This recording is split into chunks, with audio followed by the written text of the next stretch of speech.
Good morning, everybody. Welcome to Copenhagen. I'm very pleased to see all of you here.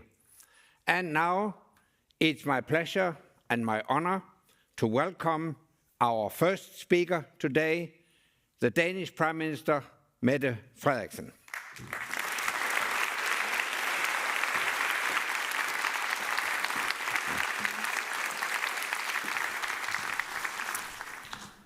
Your Excellencies and dear guests, welcome to Copenhagen. I am honored to be here today to open this year's summit.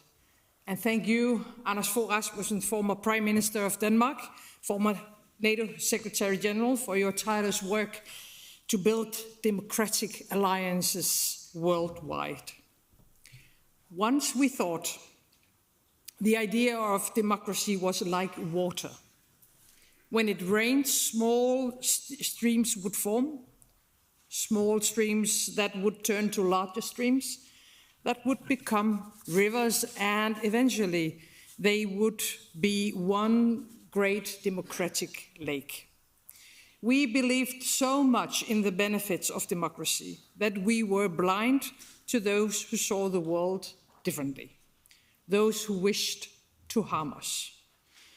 We have been too naive, and that comes at a high price. Worldwide, we are unfortunately seeing major democratic setbacks. And in Europe, we are still in the progress of understanding the consequences of war returning to our own continent. Right now, Ukraine soldiers are fighting not only for a free Ukraine, but for a free Europe, for democracy, self-determination, sovereignty, and freedom. For me, it is clear that Russia will not stop. What we see is pure imperialism, pure use of violence as a political means. We have seen it before, and we will see it again, unless we act. And that is why I believe that there is a before and an after 24th February 2022 for Ukraine and for democracies all over the world. Right now, the situation in Ukraine is critical. It is too critical. And let me repeat the very clear and the very simple message from President Zelensky. They are in a desperate need of ammunition, weapons, first of all, air defense. For more than 2 years, many countries have supported Ukraine. But are we also willing to make sure that our support lasts for as long as it takes? Are we willing to ensure that Ukraine does not lose this war? I am glad that Germany has donated another Patriot air defense system. Now we need 5 or 6 more systems going to Ukraine. And I am glad that US Congress just passed the $1 billion aid package to Ukraine. Denmark welcomes all efforts, but we have to do more. And my message today is just as optimistic as it is pessimistic. If we accelerate the necessary donations, especially air defense, ammunition, drones, fighter jets from Denmark and others, Ukraine have the will to win. But if we continue to donate too little, too late, there is a big risk that Ukraine will lose this war, that we will lose.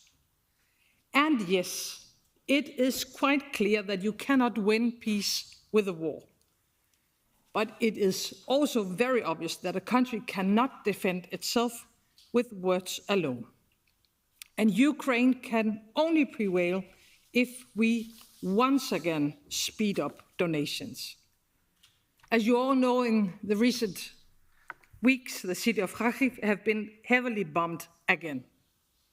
They are now targeting energy infrastructure, killing innocent civilians.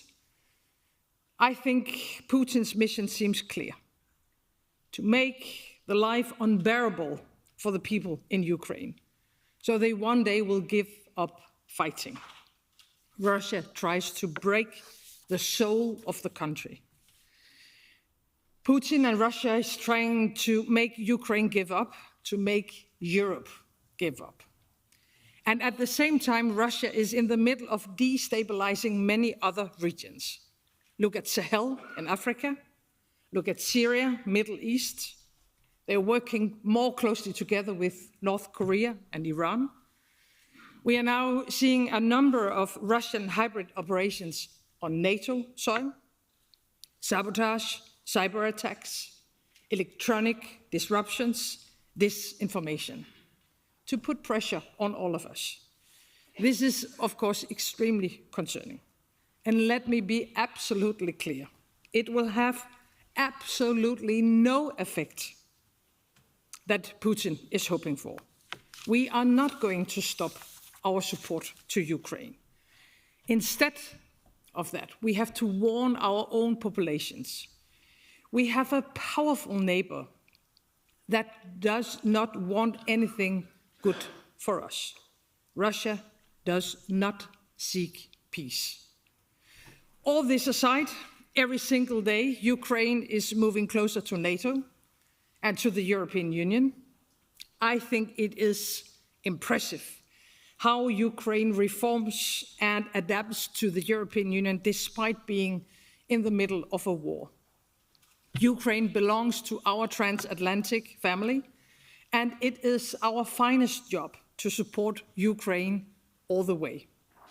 Both the European Union and NATO is stronger today than we were when the war began. With more allies, with deeper partnerships, the world democracies are actually coming together in these years. Nobody knows what is on stake for real. I think we are in the beginning of a new era. I think we, in these months, are defining the future of the international world order and of our own respective future. A democracy that does not have the will to defend itself will at some point die out. We are too many countries, Denmark included, that have cut down too much on our own defense. It is important here and now to give Ukraine what they need. But it has to go hand in hand with massive investments in our own collective deterrence and defense, to deter Russia and to provide our own populations with peace and security. For far too long, Denmark did not live up to the 2% defensive investments pledge. We do now, like many other allies. Which leads me back to my first question. Are we willing to prevent Ukraine from losing this war? If we are not willing to do that, if we are not willing to prevent Ukraine from losing this war, they will lose it. And then we will lose. And then Europe will lose. That's my message today. Thank you for inviting me. Good luck with your discussions. And thank you, all of you, for your strong commitment. Thank you.